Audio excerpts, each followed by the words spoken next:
Hey guys, this is Julian with Juleon Tech Reviews, and we're back with another exciting video today. We are going to take a stroll down Android lane and talk about the Google Pixel 9 Pro XL. But before we do that, if you can please like and subscribe to this channel, we are going to dive in to the world of Google and see if the Pixel 9 Pro XL has truly been updated. We'll see. All right, so now let's go ahead and talk about the details. So I had an unboxing video in my previous video to show you what comes in the box and what to expect. And now we're into the details. So we're gonna talk about launch. So Google has been very notorious about having awkward launches, having awkward product, questionable decisions. However, I believe that Google has mastered the full launch process and consolidated for the better. For instance, they have 4 product lines with all of their Google phones. So the Pixel 9 is the former Pixel 8a. The Pixel 9 Pro is the former Pixel 8. The Google Pixel 9 Pro XL is the Google Pixel 8 Pro. And now we have a foldable in the midst. So they have the former Google Pixel Fold, the first generation, and now they have the Google Pixel 9 Pro Fold. Whatever it is, they're doing a great job of consolidating and making it easier. And if they decide to continue to make the launch date around this time where all of the new phones and new foldables are coming out, they have done a great job. But that's enough talk about how well Google is doing. Let's see if they actually made a good phone. So let's talk about this phone. This was released this year, August 13th, 2024. Available around the 22nd. So I did receive my unit around the 22nd, which was on time. And I did do a pre-order, so I did take a full advantage of the pre-orders. And let's talk about the body right now. So the body dimensions, this is a almost 6.5 inch by 3 inch phone. So in a typical Google Pixel format, it weighs about 221 grams. Okay, it has a glass front, and then it has, which is Gorilla Glass Victus, and it has a glass back, Gorilla Glass Victus 2, aluminum frame, not titanium, and it has IP68 dust and water resistance. Let's talk about the display. The display is an LTPO OLED, which is 120 hertz refresh rate, 2000 nits of brightness, and 3000 nits of peak brightness. This is a 6.8 inch screen, and it has a 20:9 ratio, which is a 486 ppi density, and it has always on display. The platform is Android 14 and up to 7 years of major Android updates. Google Tensor G4 chip, no new chip. It has a Mali G715 MC7 GPU, which I'm sure that's great. And here's the kicker. Memory. Now we have 16 gigabytes of RAM. Thank you, Google. You have officially joined the ranks of a huge upper tier flagship. So we have a 16 gig RAM all across the board with up to 1 terabyte of storage. UFS 3.1. All right, let's talk about the camera since we're already here. We have, once again, the triple setup, which is the 50 megapixel, wide angle camera, 48 megapixel periscope, telephoto, 48 megapixel ultra wide. Okay, and it includes all of the Google software, which is one of the best in the world. Video features 8K up to 30 frames per second. And it has multi-zone laser autofocus, all the good stuff, pixel shift, zoom enhancement, best take, and all of the AI features related to the camera. Let's talk about the selfie camera. It has a 42 megapixel ultra wide with an auto HDR panorama up to 4K up to 60 frames per second, or FPS for short. And let's talk about the Bluetooth 5.3. It has NFC, USB Type-C 3.2. It has a fingerprint sensor, just like all typical Pixels. Under the display, ultrasonic. It has an ultra wideband support, satellite SOS service, circle to search, battery. We have a 5,060 milliamp battery, 37 wired charging, 23 wireless charging, and 12 wireless charging. And it does have reverse wireless charging. All right, so now the specs are out the way. Let's talk about this upper tier phone when we're talking about the design. So the design has changed a little bit. So now, as I mentioned in my unboxing video, it has more of a rectangular with a little rounded corner setup. And the Gorilla Glass Victus 2 is similar to last year's model, but the feel is, definitely unique, and it feels more premium, looks like the iPhone. I know that's been the joke going around, but it is flattering that they have updated that design to make it similar. If you look to the side, you still have the two button setup here. You got your power button and you got your volume rocker right here. And there's no other buttons. And this is where you have your SIM ejector tool. But let's just take a moment to appreciate the aerodynamic nature of this phone. It is great to hold in the hand, and the contour of the phone, where it contours to your body, it is great. Let's talk about some of the features. So it does have the full suite of AI features. It does have the fingerprint sensor, and it has the face unlock. So if I just look at the face unlock, let's look. So the face unlock does unlock really quickly, but you have to kind of like gesture it up, and then it has the fingerprint sensor, and look how nice and quick it is. And there's no complaints in this department when it comes to that fingerprint unlock or the face unlock. Let's talk about the settings. So normally when I get my phones, I go to the settings. I transferred all of my information from my Google Pixel 8 Pro to this one. So most of my settings were set, but as we go through each video, we look at the settings and we talk about what we need to update or just keep. So it does have a multitude of options, but the lock screen, I make sure all the dynamic clocks are there. I make sure the always, on display is there. And then most importantly, I keep the gestures open. The touch sensitivity is there. Screen resolution, I switch from high to full to get the full experience.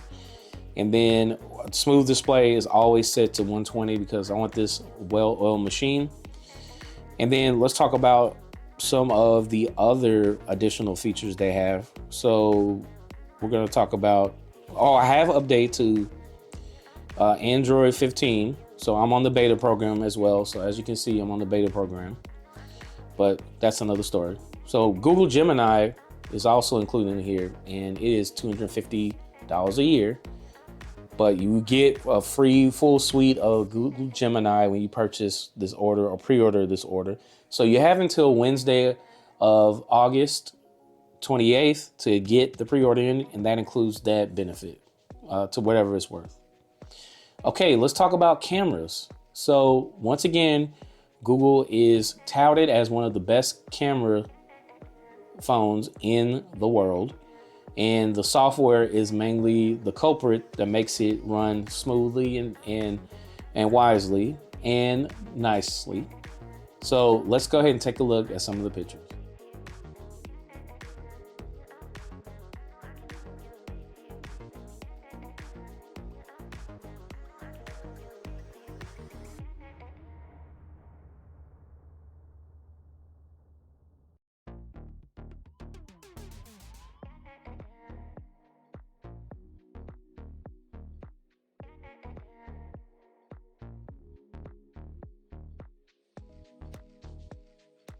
All right, and we're back. So the photos did turn out very well, and no complaints in this department.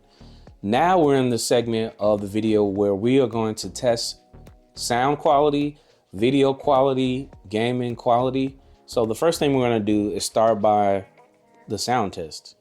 So I have queued up a sound test from YouTube. So if you bear with me, take a listen and let me know what you think. Welcome to Juleon's sound check.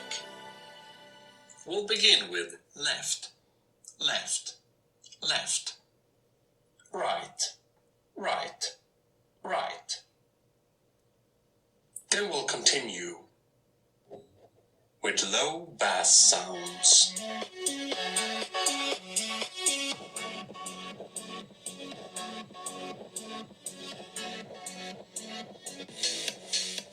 Mid-range sounds.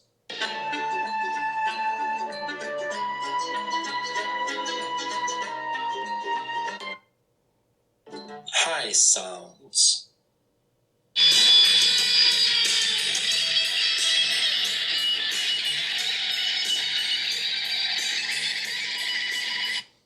Okay, so that was the sound test. So let me know what you think in the comments. The next test we're going to work on is the video test. So I have queued up an 8K Ultra HD video from YouTube. Let me know what you think in the comments below.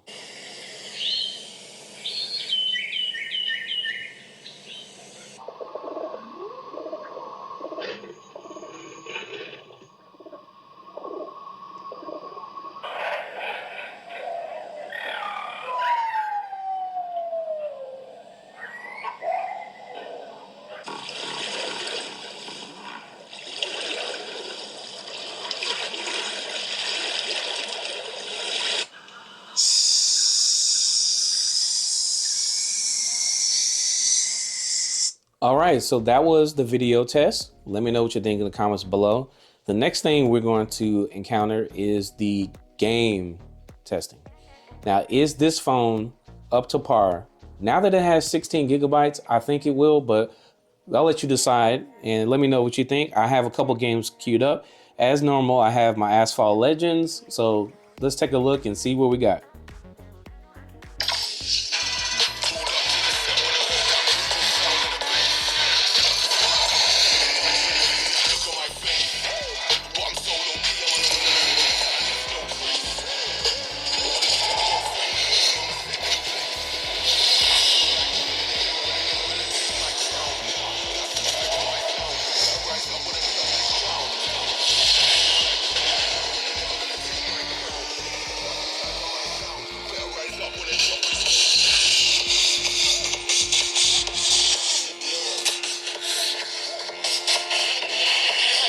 All right, we're gonna take a pause and let's go to Baseball 9, which is what I use when I'm bored. So let's just take a look. And a couple of things, just kind of talking about the gameplay in this.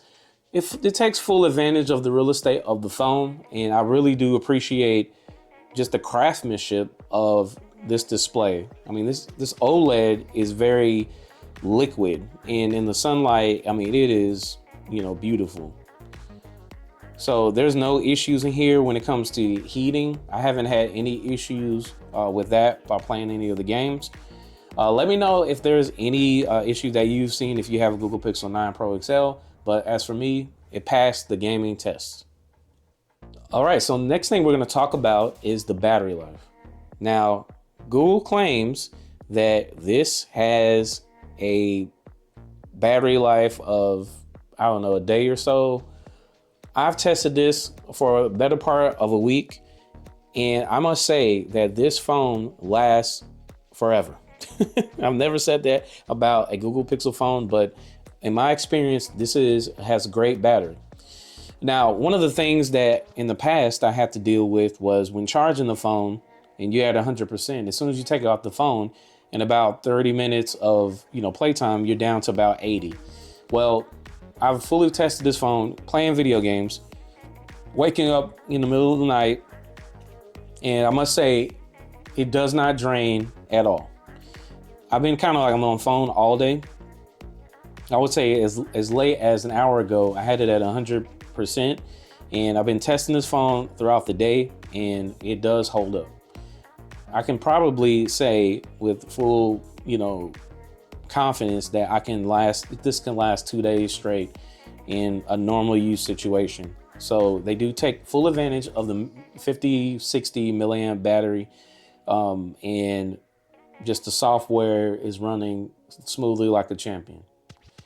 And I would say, lastly, I want to talk about my opinion of Google and all the changes. I am fully excited that Google has decided this direction. As I mentioned earlier, in my opinion, this phone is up there with the iPhone. I think Google has fully transitioned their product line into a full, not necessarily copy, but a flattering imitation of an iPhone.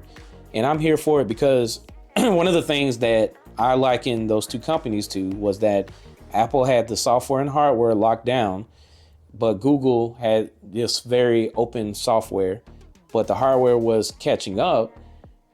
And now they have a good hardware that can stand as a good battery. It has great brightness. It has a nice OLED liquid display. And all those elements that are cobbled together form this wonderful, beautiful phone. This is the Hazel edition. And one of my complaints is that I wish there was a little bit more color options when it comes to, one of their biggest flagship phones. And that's pretty much it. Now, is this worth keeping? Is this worth the $1,099? Or is it worth you turning in and trading in and getting it for, less than that? Yes. Google has done it, in my opinion. And I implore you to really take a really hard look at this particular phone. I believe this phone is good to go for the next 7 years. And now that it has the 16 gigabytes of RAM, it still has the updated software. It has the full functioning AI Gemini, which is awesome. You should definitely take a look at this, but that's just my opinion. And thank you for stopping by. Don't forget to subscribe and hit that bell.